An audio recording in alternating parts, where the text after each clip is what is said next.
Hey everyone, welcome back to my channel, and today I want to do something a little different. The pop punk and metalcore scene are just two subgenres of rock that are well loved today. This could be because of lyrics that can relate to both good and bad experiences, a form of escapism from what could be a daunting reality, or maybe just because the music is just fun. But not everything within the scene is as good as it once was, or at least used to appear to be. For almost a decade now, some bands and their members have been accused of assault of some kind. As time goes on, more and more members have been accused with varying level of response from the bands, and the members accused. But what happened after the dust settled and the internet seemed to move on from each of these instances? That's what I want to look back on today, the members accused and how it affected their careers. Now, before we get into this, I just want to say this is like the first time I'm doing something that is scripted on camera because I didn't know what to put as visuals for the video. So I might be looking back and forth at like what I have written down just so I can like make sure that I have everything myself correct. But that's what I'm like.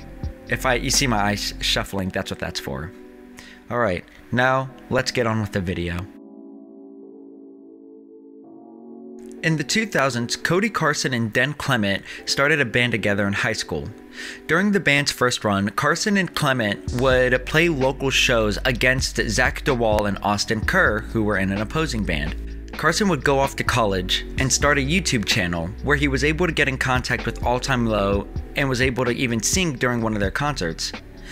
Cody decided after that to drop out of college and use the rest of his money saved for school to start up a new band. When Set It Off formed back in 2008 in Tampa, Florida, Cody Carson recruited Zach DeWall, Austin Kerr, and Dan Clement to be in the band. Over the next year, they would go through 3 drummers before being introduced and sticking with their current drummer Max Danziger. After getting this lineup, Set It Off would release 3 EPs. Baby You Don't Trip a Harder on Halloween 2008 and Calm Before the Storm May 16, 2009. Though they self-released the EP Horrible Kids, this EP would be remastered and re-released after they signed to Equal Vision Records. The band would then go to release 2 albums with this current lineup, Cinematics in 2012 and Duality in 2014. From 2008 to 2014, the band had been growing and becoming a prominent force in the music scene, being on 2 Punk Goes albums and gaining hundreds of millions of streams online. However, the first bump in the road would come not too long after all this upward momentum. Back in 2015, Austin Kerr was let go as the bassist after allegations came up following the Glamour Kills Spring Break tour with Against the Current As It Is in Rome. The allegations seemed to focus on Kerr being very persistent about sexual endeavors that could possibly be out of people's comfort zone. Though the original Tumblr post was taken down, I was able to find a YouTube video that had screenshots of the post. I'm hesitant on if it's the full post, but I'll have a link to the video in the description. The video shows screenshots of Kerr asking fans when they'll turn 18 and asking for both sexual acts and sexual photos the moment they turn 18. Kerr then released 2 statements, the first to defend himself with how he acts in general with his upbringing and that he has nothing but respect for women, but then released a second statement acknowledging his faults and where he could have been pushy and made people uncomfortable. However, in both responses, he vowed to not drink as much, especially while at shows, to hopefully improve his standing with the fans. However, the band and Kerr both agreed that they should part ways to not have this issue negatively affect the band, and because they care about the fans' safety and happiness. The original poster who made the allegation, however, stated that they tried getting in contact with the band to no avail, and that the public post was made as a last resort of sorts. This could either mean that the band had not seen the initial message, or they saw it and ignored it until they couldn't turn a blind eye to it anymore. Sadly, I can't find anything on whether or not Kerr went ahead with the defamation lawsuit that he tried crowdfunding for, and if he won or lost that suit. Moving forward with his life, he decided to have another outing as a musician under the name Progress with the producer Mended that lasted about 6 months through 4 singles. In my opinion, the music was not that great, but it didn't entirely suck. After a few more ventures in different types of businesses between working at an amusement park and founding a real estate company, he now runs Hume Management, a software that is focused on streamlining the HR processes for companies. At this point in time, he seems to be doing well for himself, traveling the world, and appears overall pleased with where he ended up. After the departure of Kerr, the band would continue on as a 4-piece and keep playing tours and other concerts. This 4-piece would release another 2 albums, Upside Down in 2016 and Midnight in 2019. But on May 4th, 2019, another allegation came out against another member, Dan Claremont. Now, I didn't know about the Dan Claremont allegations until looking into Austin Kerr again, and I was shocked that this one felt like it was really forgotten about, practically swept under the rug. The allegation is that one night in September 2018, while the band was on tour, there is an insinuation that after a fan got drunk with Dan, he encouraged her to get high, had her take him to her car, and then proceed to force himself on her. And to add insult to injury, he was also publicly engaged at this point in time. The band made a statement 2 days later announcing that Dan would be taking time away from the band to address the allegations, but the confirmation that he was no longer in the band came September 30th, 2019. When the official declaration of his leaving came out, there was no mention of the allegations, just that Claremont wanted to spend more time with his family. Now, as a trio, Set It Off just released their 5th album, and it appears nothing is missing from the band. Although it sucks that Set It Off had to drop 2 members due to allegations and sexual misconduct, the manner in which they handled themselves was respectable both times, letting go of both members soon after and upholding the idea that they want to keep their fans safe. Pierce the Veil has to be one of the biggest bands within the metalcore scene. Brothers Vic and Mike Fuentes formed the band after their last band, Before Today, disbanded after their first album. Mike and Vic would continue writing music together, creating an album's worth of music, and still having backing from Equal Vision Records, would record the album by themselves and release A Flair for the Dramatic under their new name Pierce the Veil, which was a song title off of Before Today's album. After the album released in 2007, they recruited Tony Perry as lead guitarist and Jaime Preciado for bass. Once the band was formed, there would be no change in the lineup over the next 10 years through another 3 albums, Selfish Machines in 2010, Collide with the Sky in 2012, and Misadventures in 2016. Misadventures was the last album released with the original lineup because in late 2017, Mike Fuentes had 2 allegations by 2 different women, one where he was in a physical relationship with a minor and one where he was trying to solicit nudes from a minor. Both accusations came out within 48 hours of each other, and a month later, Pierce the Veil and Mike Fuentes announced that he will be parting ways from the band and not have the allegations negatively affect the band. Mike, however, did not step away from the band apparently. When the pandemic hit, Pierce the Veil did an at-home acoustic performance of Hold On Till May, with Mike on drums. This was quite a dumb and risky move, especially since they did an acoustic version and could have just not used drums at all. Even if they did a full rock version closer to the original, a drum track or a different drummer should have been their first and only choice. After this performance, a lot of people were asking if Mike was in the band or not and demanded some sort of clarification. It had to be stated for a second time that Mike was no longer in the band. At the time of writing, Mike Fuentes does not appear to be on social media anywhere.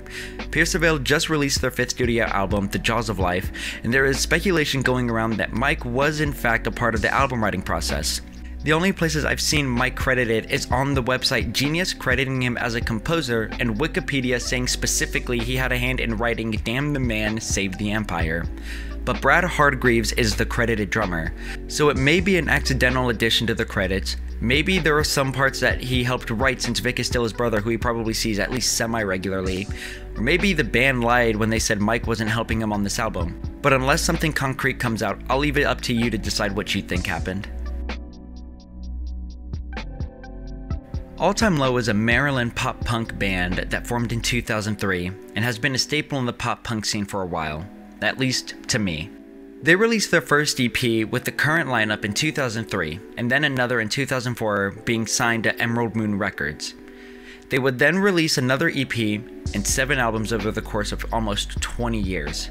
Their album So Wrong It's Right released in 2008 and gained a lot of popularity, which has their biggest single, Dear Maria Count Me In, which recently became a popular TikTok trend. As the years went by, they gained more and more popularity working with artists such as Vic Fuentes of Pierce the Veil, Cassandra Pope, and Mark Hoppus of Blink-182. As previously stated, TikTok garnered them a lot of popularity due to Dear Maria Count Me In being the song used in the "It's not a phase, it's a lifestyle" trend. But TikTok gives and TikTok takes away, because in 2021, the band and Bearcat specifically ended up in the center of a bit of controversy surrounding their actions with and around minors. The first accusation was a TikTok calling out a pop-punk band for bringing a 13-year-old girl onto their tour bus and trying to take her bra off for beer, but it was not outwardly stated to be All Time Low. Soon after this, the first accuser was called out by their friend to be lying about this interaction since they were together all night, and the first accuser admitted to lying about the experience to be petty. However, there was another claim of Jack Bearcat grooming and assaulting someone in a relationship that lasted for about 6 years. When the accusations came out, the band was on tour with Meet Me at the Altar and Nothing Nowhere, who immediately dropped in support of the victim's claims. The accusation is now deleted off Twitter, but when it came out, I remember reading the accusation, and there was also a claim that he used drugs to manipulate the accuser to do more of what he wanted. I just want to put in a disclaimer that for the drugs, I remember reading that, but there's a possibility I may be misremembering that, so I'll put it up now in the accusation where it says it, if it does. After the accusation, both Jack and the band account released a statement denying these allegations against them and pursuing the matter in the court of law. Since the allegations, the band has started a defamation lawsuit that some say is proof enough for their innocence because it puts their lives under heavy investigation, so they must have nothing to hide. After the lawsuit started, they took it a step further, trying to force the second accuser to reveal their identity, and though a judge says that the accuser must, they have not. After that failed, they tried forcing Twitter to reveal the identity, but Twitter refuses unless they get a court order.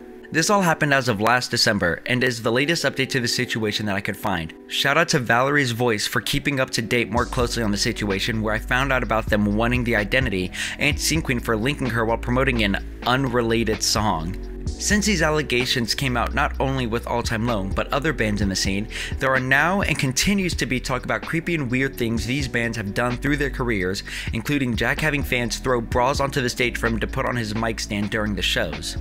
Whether or not you believe these to be real allegations or even weird and creepy things for the band to do, one instance that's undeniable is the fact that when Bearcat was 25, he was in a public relationship with then 17-year-old Abigail Breslin. From this alone, there's proof that Jack does not fully care about someone being a minor when deciding to be in a relationship with them, at least at one point in his life.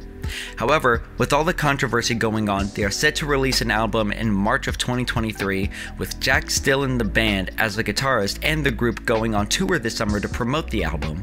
On another note, stream 18+ by Sequin. When I recorded this, the song has not been released yet, but the teasers that she put up on TikTok makes the song sound really sick, and whether or not it's about a band I mentioned here today, I think the best move going forward is to just continuously call out like scummy people in the scene to truly make it a safe space for not just the men, but the women and children too. But these are just a few of the allegations, and there are shockingly a lot more. With each new allegation, it really shapes how the public views bands and creates a divide in the fandom on whether or not they want to believe the victim's allegations or the band's defense, and then praising or shaming a band for how they respond. Hopefully, in the near future, we can show that we will hold these people accountable to make concerts, meet and greets, and any other form of event safe for all the fans. To me, the only question I have to ask is how there seems to be such a concentrated group of creeps in one genre of music. Could it be because this genre has such a massive teenage audience that it's inevitable that there will be creeps and weirdos? I'm unsure of the reason, but hopefully soon the scene can be a safe space for future generations of fans. But with all that being said, let me know if you believe these members deserve what they got or should be punished more. With all that being said, I hope you all have a great rest of your day and or night. Peace.